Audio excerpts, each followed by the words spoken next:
ఖమ్మం జిల్లా Gauraram toll plaza దగ్గర ఒక బాలుడు తప్పిపోయాడు. కొందరు యువకుల చొరవతో తల్లిదండ్రుల చెంతకి ఆ బాలుడు చేరుకున్నాడు. కుమారుడు కారు దిగిన విషయం గమనించకుండా వెళ్లిపోయారు తల్లిదండ్రులు. దీంతో కుటుంబంతో కలిసి గుంటూరు వెళుతూ వాటర్ బాటిల్ కోసం టోల్ ప్లాజా దగ్గర కారు ఆపాడు షేక్ ఘని. అదే సమయంలో కారులోంచి దిగి పక్క షాప్కి వెళ్లాడు ఆ బాలుడు కారు దిగిన విషయం తెలియక కారులో ముందుకు వెళ్లిపోయాడు గని. కొద్ది దూరం వెళ్ళాక అమాన్ కనిపించకపోవడంతో వెనక్కి వచ్చాడు గని. అప్పటికే బాలుడిని గమనించిన విఎం బంజర్ పిఎస్ లో అప్పగించారు కొందరు యువకులు. బాలుడి నుంచి తల్లిదండ్రుల వివరాలు తెలుసుకుని సమాచారం అందించారు పోలీసులు. పిఎస్ కి వచ్చి కొడుకు అమాన్ని తీసుకువెళ్లారు గని కుటుంబం. దానికి సంబంధించిన విజువల్సే మనం చూస్తున్నాం. ఆ వెహికల్ టోల్ ప్లాజా దగ్గర ఆగిన సమయంలో ఆ బాబు కారులోంచి బయటికి వేరే షాప్ దగ్గరికి వెళ్తున్న దృశ్యాలు మనం చూస్తున్నాం.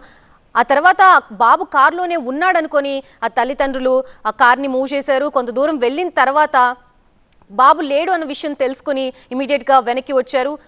ఫస్ట్ ఆఫ్ ఆల్ ఆ టోల్ ప్లాజా దగ్గర కార్ ఆగిన విజువల్స్ చూస్తున్నాం. ఆ తర్వాత ఆ కారులోంచి ఆ బాబు బయటకు వచ్చి వేరే షాప్కి వెళ్తున్న దృశ్యాలు మనం ఇంకో బాక్స్లో చూస్తున్నాం. టోల్ ప్లాజా దగ్గర కారు ఆపాడు షేక్ గని. అదే సమయంలో కారులోంచి దిగి పక్కకి వెళ్ళాడు ఆ బాలుడు కారు దిగిన విషయం తెలియక కారులో ముందుకు వెళ్ళిపోయాడు గని. కొద్ది దూరం వెళ్ళాక అమాన్ అసలు కనిపించకపోవడంతో వెనక్కి వచ్చాడు. అప్పటికే బాలుడిని గమనించి దగ్గరలో ఉన్న విఎం బంజర్ పిఎస్ లో అప్పగించారు కొందరు యువకులు.